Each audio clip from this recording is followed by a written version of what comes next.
Assalamualaikum warahmatullahi wabarakatuh.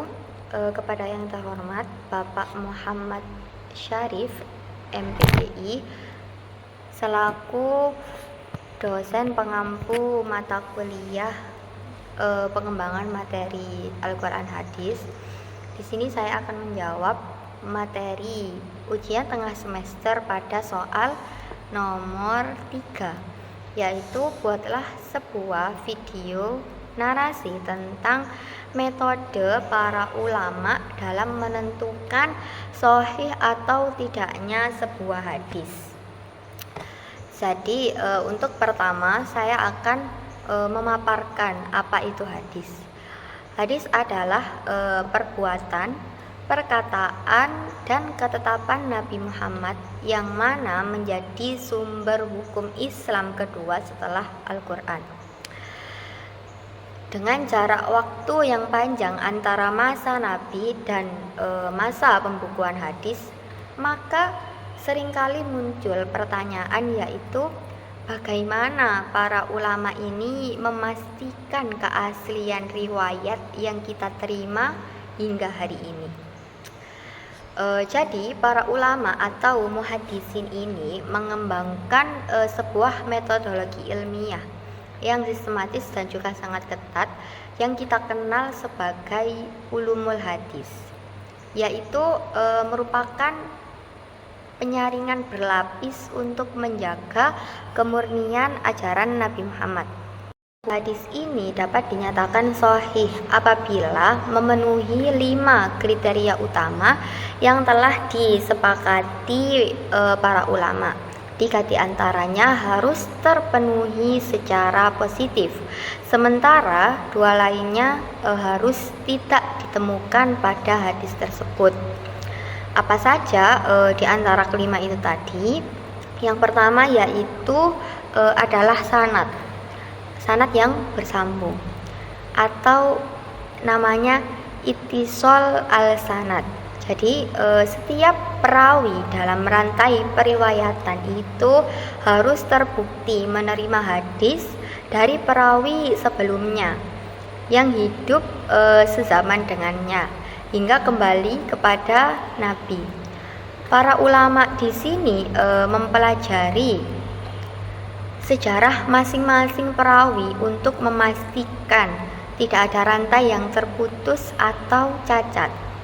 Nah, untuk yang kedua yaitu sifat adil dari para perawi. Adil di sini bukan berarti tidak pernah berbuat salah ya, tetapi menunjukkan integritas moral seorang perawi.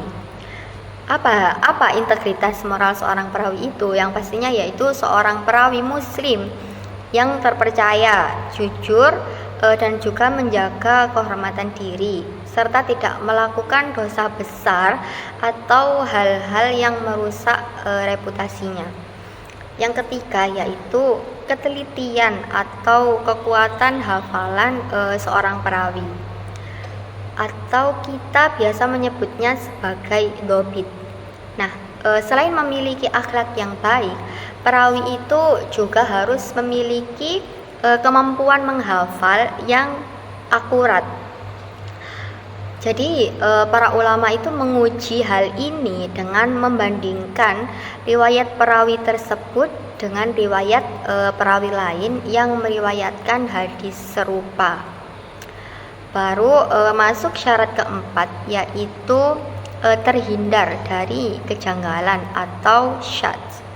Hadis itu tidak boleh bertentangan dengan riwayat lain yang lebih kuat atau lebih terpercaya. Jika ada satu perawi yang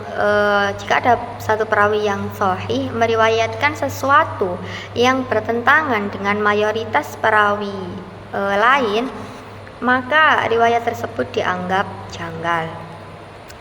Nah, yang kelima ini adalah tidak adanya cacat tersembunyi atau ilat.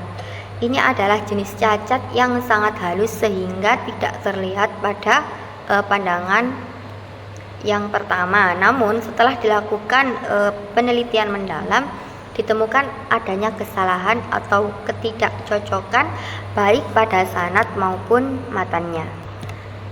Nah, setelah melalui 5 syarat tadi, masih ada yang namanya proses penelitian hadis. Jadi, proses penelitian hadis ini melalui 2 jalur, yaitu kritik sanad dan juga kritik matan. Apa itu kritik sanad? Kritik sanad itu berfokus pada rantai periwayatannya. Jadi, para ulama ini memeriksa setiap perawi melalui ilmu yang namanya jar wa ta'dil, yaitu ilmu yang mengkaji penilaian utama terhadap kredibilitas para perawi, baik dari segi keadilan maupun kekuatan hafalannya. Yang kedua yaitu kritik matan, yaitu berfokus pada isi hadis. Para ulama di sini juga memeriksa apakah hadis tersebut bertentangan dengan Al-Quran, atau bertentangan dengan akal sehat, atau bertentangan dengan fakta sejarah yang sudah jelas kebenarannya. Jika memang terdapat pertentangan dalam proses kritik matan tersebut, maka kualitas hadis dapat dinilai lemah atau dianggap palsu. Nah, dari proses panjang dalam melakukan pendalaman untuk mengecek kebenaran apakah hadis ini benar-benar sahih dan masih terjaga kemurniannya kepada kita hingga saat ini, usaha besar para ulama dalam meneliti hadis dengan penuh ketelitian itu merupakan bukti bahwa betapa berharganya warisan Nabi Muhammad kepada kita.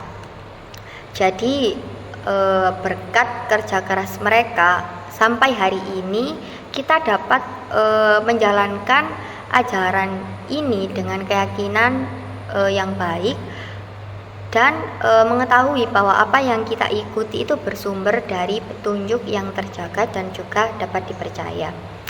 Jadi mungkin dari beberapa rangkaian tadi itulah untuk mengetahui atau mengecek apakah hadis yang kita terima sampai saat ini itu sahih atau tidaknya, seperti yang tadi dijelaskan. Kurang lebihnya mohon maaf. Itu saja yang dapat saya sampaikan. Kurang lebihnya mohon maaf. Assalamualaikum warahmatullahi wabarakatuh.